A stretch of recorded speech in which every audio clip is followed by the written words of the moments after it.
حلقة النهاردة حبيت ابتدي عن حاجة أنا بحب أتكلم عنها دايما، وهي أسطورة سيزيف. يمكن بعض الناس منكم سمعت الاسم ده في مسلسل ما وراء الطبيعة، فخلينا نعرف سوا مين هو سيزيف أو إيه قصته يعني.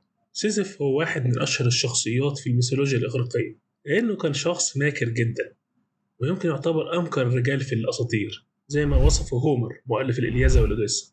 سيزيف بدأ مشاكله لما كشف سر من أسرار زوس كبير الآلهة، فزوس أمر ثاناتوس الموكل بقبض الأرواح بأنه يقيد سيزيف في أسوأ مكان في العالم السفلي اللي هو بيسمى تارترس، ودي نتكلم عليها بعدين في حلقات كتيرة جاية. ولكن سيزيف ما تقبلش الموضوع ده، وبكل مكر سأل ثاناتوس سؤال بريء خالص. قال له هي القوة اللي معاك دي بتستخدمها ازاي او بتقيد الناس ازاي؟ وهوب راح مقيد سيراتوس بالقيود اللي كانت معاه، وحصلت طبعا مصيبة في العالم، محدش بقى بيموت خلاص.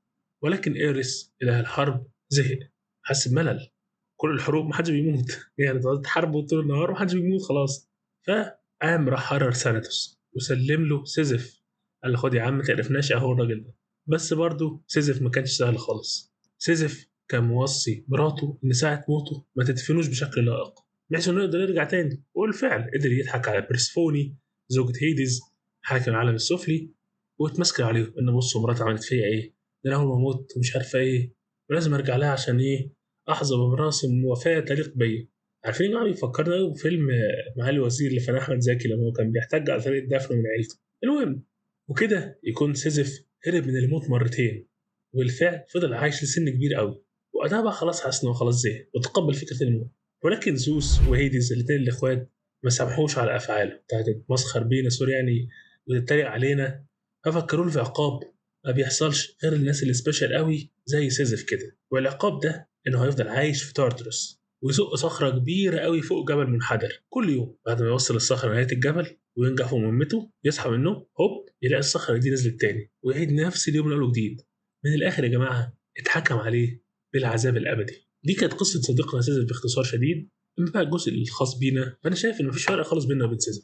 كل يوم بنعمل نفس الحاجات اللي مش مفيده تماما عشان نكون متفقين، كل يوم نفس العب التغيير، كل يوم تقول لنفسك خلاص انا النهارده هعمل واسوي يعني لو فكرت فيها اكيد سيزر كان بيقول لنفسه كده، بيقول لا انا النهارده غير، انا المره دي الصخره مش هتقع مني، انا هثبتها في حاجه كده. ولكن كل ده بدون فايده للاسف. والحل في الامور دي هو التقبل، تقبل ان بعض الامور ملهاش معنى، وتقبلك ده بقى هيخلق الموقف معنى ويخليك تبقى مرتاح وانت في الموقف ده. يعني سيزف لو تقبل اللي هو فيه وقال خلاص ده عذاب، فكرة بقى ان هم خلاص بيقدروه وعايزين يعذبوه راحت خلاص، ما هو تقبل ان الموضوع لازم يكون ممل وصعب عشان ده عذاب وهو بيتعاقب. هو بقى خلاص لو اتعمل موضوع ان هو يصحى كل يوم وعارف انه يخلص التاسك اللي وراه، مش هيحس بالصدمه او مش هيحس باي احباط مثلا لما يصحى يلاقي الصخره رجعت مكانها تاني. لا بالعكس، هيحس ان ده جزء من فكره العذاب. خلاص العذاب فقد جزء مهم وهو جزء تفاعل الانسان معاه. يعني خلاص الانسان ما بقاش متاثر بقى انا متعذب او العذاب شديد قد ايه او الوجع قد ايه او الملل قد ايه. خلاص انت، انا وجهه نظري يعني ان العذاب هنا بيفقد بقى جزء كبير من قيمته لما انت تبطل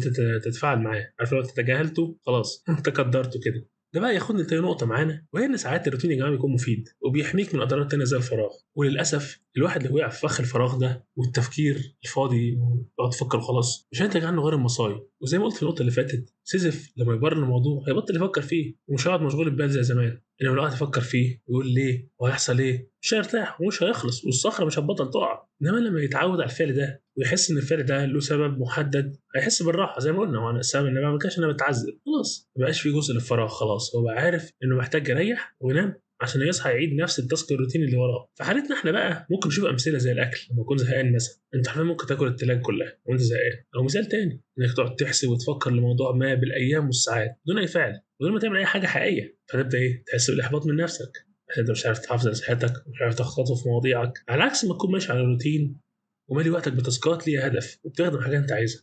واسوأ مثال انك تكون لك روتين الوحش بقى مش المفيد زي الصحيان، تصحى في وقت معين عشان تروح الشغل، ترجع في وقت ثابت، تاكل وتقعد شويه وتنام. ولو جينا نفكر فيه على فكره ليه مش سيء على فكره. يعني انا بس قلت اقول له كده مش هتلاقيه سيء، هو على فكره احسن من قاعده واقعد افكر بالساعات مش تقدم لي ولا يتاخر اي حاجه. يعني لما اصرف مثلا فلوس او مش بروح شغل او كده فعمال اخلص من مدخراتي او من السيفنجز بتاعتي مش اي حاجه. بالعكس لما انا اكون روتين وبنزل شغل بروح بس على الاقل عارف احط سنه فلوس كمان احوش مثلا، فعلى الاقل في استفاده هنا. ممكن طبعا تعمل نفسك روتين صحي يفيدك ويفيد اهدافك الشخصيه ويساعدك تحققها. واخر نقطه معانا وهي اهمهم انك تكسر الحلقات المفرغه. في وقتنا الحالي بقينا عايشين في دوائر أو حلقات متتابعة من الأحداث، ولكن المشكلة إنها غير مفيدة. تصحى من النوم تعيد نفس اليوم كل يوم بدون ما يكون في أي هدف من اللي أنت بتعمله. يعني على الأقل في النقطة اللي فاتت مسألة الروتين، أنت بتروح الشغل تخلص اللي وراك تقعد مع أهلك أو غيره، وفي حاجات بتحصل فيه بروجرس بيحصل أو أنت بتعمل حاجات مفيدة. إنما في نسخة تانية من الروتين دي إنك تعمل الحاجات دي بدون هدف، أنت ما عندكش سبب أو دافع إنك تعمل الأفعال دي،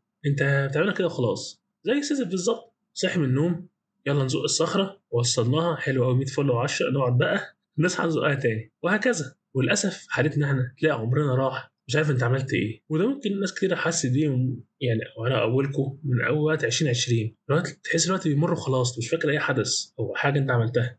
تحس ان 2020 دي كانت حرفيا امبارح، بالنسبه لك الوقت اللي عدى ده مجرد سنه مثلا. زي ما بقول لك يعني ممكن الناس تحسها امبارح انا فاكر عملت ايه وقتها. زي ما بقول لك عشان ببساطه انت بقيت عايش في لوب زي حاجه الفار كده يا جماعه او الهامستر، تقعد تلف تلف بدون نهايه بدون هدف، عماله تنزل عمال تلف في عجله مش هتخلص. انا بقى وجهه نظري للنقطه دي هي انك تفكر انك تعمل اي حاجه ليه. يعني انا بنزل ليه، انا بروح اشتغل ليه، انا بقعد مع اهلي ليه. ساعتها بس هتعرف يومك بيروح فين، تبقى فاكر الحاجه دي حصلت ليه. ليه بقى؟ انت ربطتها بسبب ما، هتقول والله ده انا فاكر ان قعدت لما حد يقول لك بس بتعمل ايه في يومك، انا بقعد مع اهلي عشان كذا عشان كذا، فانت خلاص ايه حاسس ان يومك بقى ليه هدف او انت بتعمل الحاجات دي لسبب ما، مش حد جابرك تعملها وخلاص. وببساطه كده كسرت انت اللوب، خلاص كسرت اللوب بتاعت ايه ان انت بتعيد اليوم وخلاص. لا انت بتعمل اليوم لفايده، انت بتشتغل موضوع ممل عشان تجيب فلوس عشان تعول بيتك او تعول نفسك، تقعد معاهم عشان تتواصل معاهم وتعرف عنهم وتبقى قريب منهم كده يعني. بس في النهايه اتمنى تكون الحلقه عجبتكم. انتظروني في حلقه جايه من المسرح. انا زي ما قلت لكم كنت معاكم عمر الدش، انتظروني في الحلقات الجايه. تصبحوا على خير.